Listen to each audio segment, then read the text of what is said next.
Assalamualaikum warahmatullahi wabarakatuh. Selamat siang. Kami harap semuanya sehat dan tetap di rumah aja ya.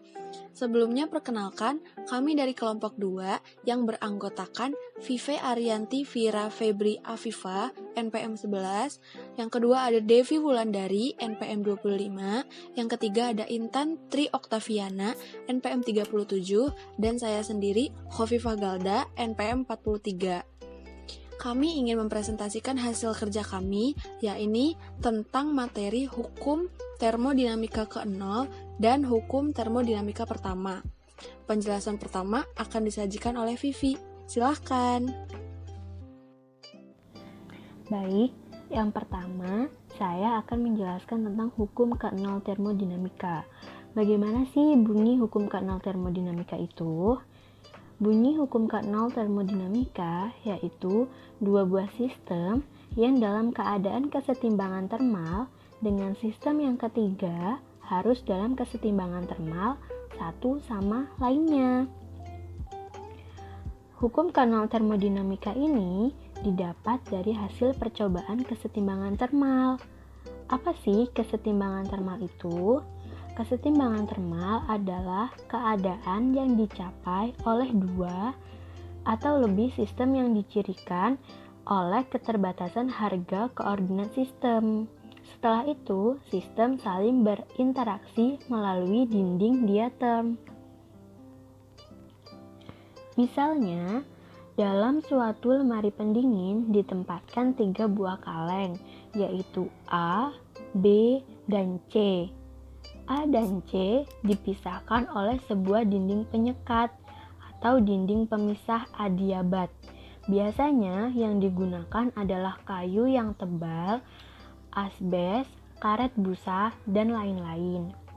Sedangkan antara A dan B dengan C dipasang dinding diatom atau dinding penghantar, sehingga A dan C mempunyai kontak termal yang baik dengan B, sedangkan antara A dengan C tidak memiliki kontak termal yang baik.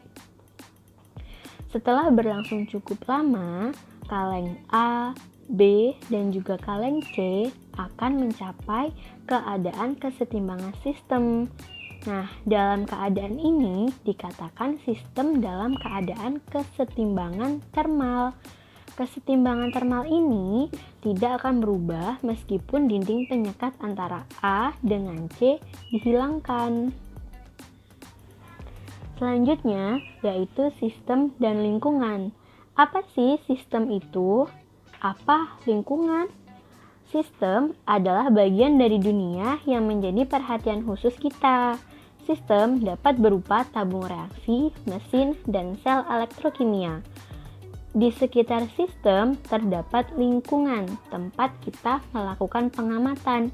Jadi, jika alam semesta diibaratkan sebuah kotak, bagian dalam kotak tersebut disebut dengan sistem, sedangkan bagian luar dari kotak disebut dengan lingkungan. Kedua bagian ini, yaitu sistem dan lingkungan, yang berada di dalam kotak dapat dipisahkan dengan sebuah pembatas. Batas antara sistem dengan lingkungan disebut dengan dinding. Dinding sebagai pembatas ini dapat bersifat diatermal atau adiatermal. Dari perbedaan dinding yang membatasi, sistem dapat dibedakan menjadi 3, yaitu ada sistem terbuka, sistem tertutup, dan juga sistem terisolasi. Sistem terbuka adalah sistem yang dapat terjadi pertukaran materi atau energi dengan lingkungannya. Sistem tertutup yaitu sistem yang memiliki dinding adiatermal sehingga hanya terjadi pertukaran energi. Sedangkan sistem terisolasi tidak dapat terjadi pertukaran materi dan juga tidak dapat terjadi pertukaran energi dengan lingkungannya. Baik, yang selanjutnya adalah kalor, kerja, dan energi. Kalor, kerja, dan energi merupakan konsep dasar termodinamika. Yang pertama kita bahas tentang kalor. Apa sih kalor? Kalor merupakan energi yang dipindahkan melalui batas-batas sistem sebagai akibat langsung dan perbedaan temperatur antara sistem dan lingkungannya. Nah, di sini kita mengenal exotherm dan juga endotherm. Exotherm merupakan proses pelepasan energi sebagai kalor.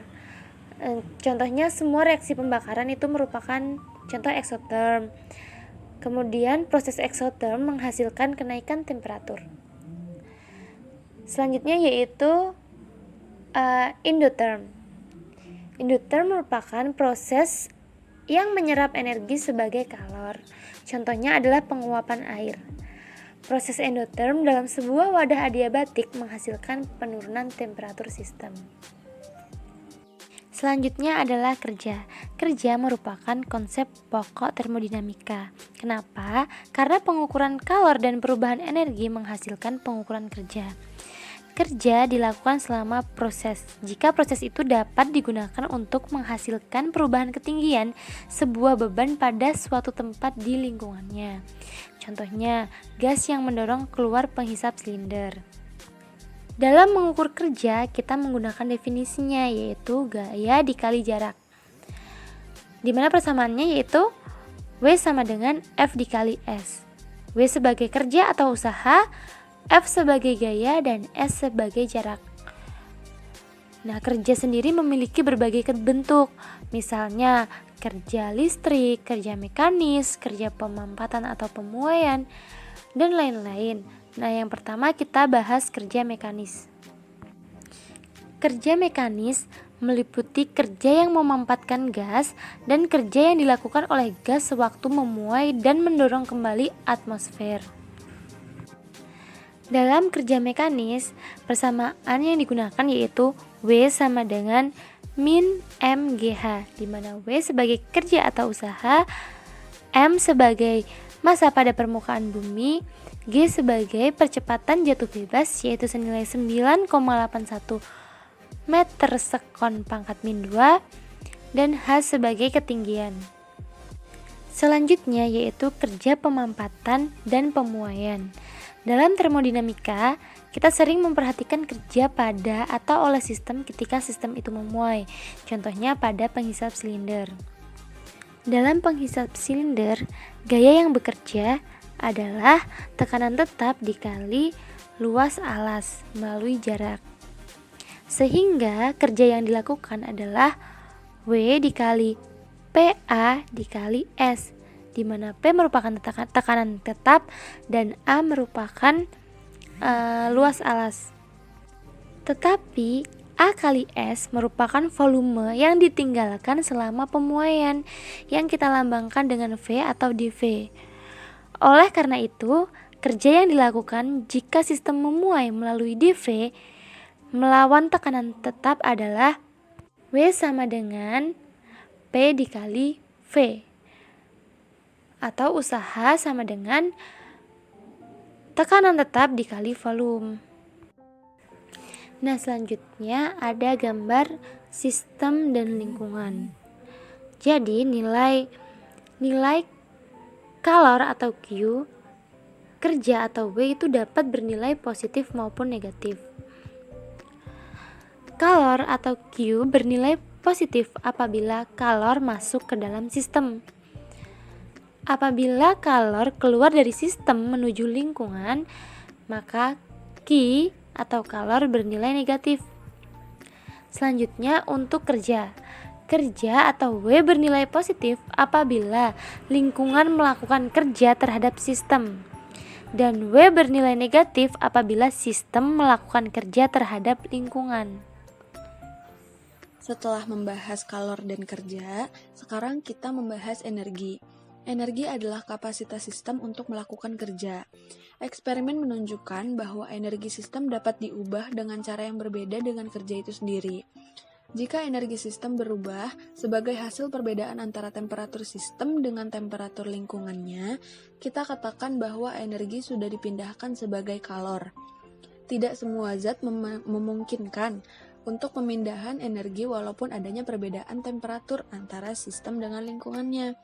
Seperti yang sudah kita ketahui sebelumnya, bahwa di antara lingkungan dan sistem terdapat dinding pembatas. Dinding yang memungkinkan pemindahan energi sebagai kalor disebut dinding diatermik, sedangkan dinding yang tidak memungkinkan terjadinya pemindahan energi sebagai kalor disebut adiabatik. Kalor didefinisikan sebagai energi yang dipindahkan melalui batas-batas sistem sebagai akibat langsung dari perbedaan temperatur antara sistem dengan lingkungannya. Kalor ini dapat dilepas, dapat diserap juga. Proses pelepasan energi sebagai kalor disebut eksoterm.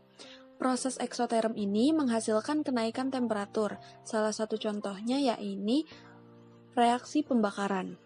Proses eksoterm dalam wadah diatermik menghasilkan pembebasan energi sebagai kalor ke dalam lingkungannya. Sedangkan proses endoterm merupakan proses penyerapan energi sebagai kalor. Proses endoterm dalam wadah adiabatik menghasilkan penurunan temperatur sistem. Salah satu contohnya yaitu penguapan air. Dalam istilah molekuler, proses pemanasan adalah pemindahan energi yang menggunakan perbedaan gerakan termal. Apa itu gerakan termal? Gerakan termal itu gerakan molekul yang kacau balau dan acak atau tidak teratur antara sistem dan lingkungannya. Sedangkan kerja adalah pemindahan energi yang menggunakan gerakan teratur. Jika kita melakukan kerja pada suatu sistem, energi meninggalkan lingkungan dengan teratur. Tetapi, energi ini tidak selalu sampai ke dalam sistem dengan cara itu. Jadi, kerja yang dilakukan pada pemanas listrik dapat berakhir sebagai gerakan termal atau gerakan tidak teratur. Selanjutnya, kita masuk ke pembahasan hukum pertama termodinamika. Hukum pertama termodinamika didasarkan pada hukum kekekalan energi, yang menyatakan bahwa energi dapat diubah dari satu bentuk ke bentuk yang lain. Tetapi energi tidak dapat diciptakan ataupun dimusnahkan. Mulai saat ini dan seterusnya, kita akan mengatakan bahwa energi dalam merupakan energi total dari suatu sistem yang dilambangkan dengan huruf U besar. Dalam termodinamika, kita hanya berhadapan dengan perubahan energi dalam jika suatu sistem dari keadaan awal berubah menjadi keadaan akhir. Di sini ada rumusnya ya, delta U sama dengan UF dikurangi UI. Delta U menyatakan perubahan energi dalam, UF menyatakan keadaan akhir sistem, UI menyatakan keadaan awal sistem. Eksperimen yang telah dilakukan tentang energi dalam membuktikan bahwa energi dalam bersifat kekal. Kekal di sini berarti energi tidak dapat dimusnahkan atau diciptakan, melainkan dapat diperbaharui menjadi energi lainnya. Sifat energi ini diringkas dalam sebuah pernyataan yang disebut hukum pertama termodinamika yang berbunyi, energi dalam suatu sistem besarnya tetap kecuali jika diubah dengan melakukan kerja atau dengan pemanasan. Persamaan matematis dari hukum ini yakni delta U sama dengan Q plus W, di mana W untuk kerja yang dilakukan pada suatu sistem, Q untuk energi yang dipindahkan sebagai kalor pada sistem tersebut, dan delta U untuk perubahan energi dalam yang dihasilkan. Dalam sistem adiabatik, kenaikan temperatur yang sama dihasilkan oleh jumlah kerja yang sama apapun jenisnya yang dilakukan pada sebuah sistem. Jadi, jika kita melakukan 1 kJ kerja mekanis atau 1 kJ kerja listrik dan sebagainya, maka akan dihasilkan kenaikan temperatur yang sama. Fenomena ini melahirkan hukum termodinamika pertama yang baru, yang berbunyi, kerja yang diperlukan untuk mengubah suatu sistem adiabatik dari satu keadaan tertentu ke keadaan lain adalah sama, bagaimanapun kerja yang dilakukan. Persamaan hukum termodinamika baru ini saling berkaitan dengan persamaan hukum termodinamika yang lama. Dengan analogi mendaki gunung, ketinggian yang harus kita daki antara dua titik tidak bergantung kepada jalan yang kita ambil. Dalam pendakian gunung, kita dapat menyamakan Menyamakan sebuah bilangan disebut ketinggian A untuk setiap titik di gunung dan menyatakan ketinggian H dari pendakian sebagai perbedaan ketinggian. Persamaan matematisnya yakni H sama dengan AF min AI sama dengan delta A. Kenyataan bahwa H tidak bergantung pada jalan yang diambil menunjukkan adanya sifat keadaan A. Hukum pertama mempunyai pengertian yang tepat sama. Keadaan bahwa WAD tidak bergantung pada jalannya menunjukkan bahwa untuk setiap keadaan sistem, kita dapat menyamatkan sebuah bilangan, kita menyebutnya energi dalam U, dan menyatakan kerja sebagai keadaan energi dalam. Persamaan matematisnya yakni WAD sama dengan UF min UI sama dengan delta U. Cukup sekian presentasi dari kami. Apabila masih ada yang belum jelas, kita diskusikan bareng yuk. Terima kasih atas perhatiannya ya. Wassalamualaikum warahmatullahi wabarakatuh.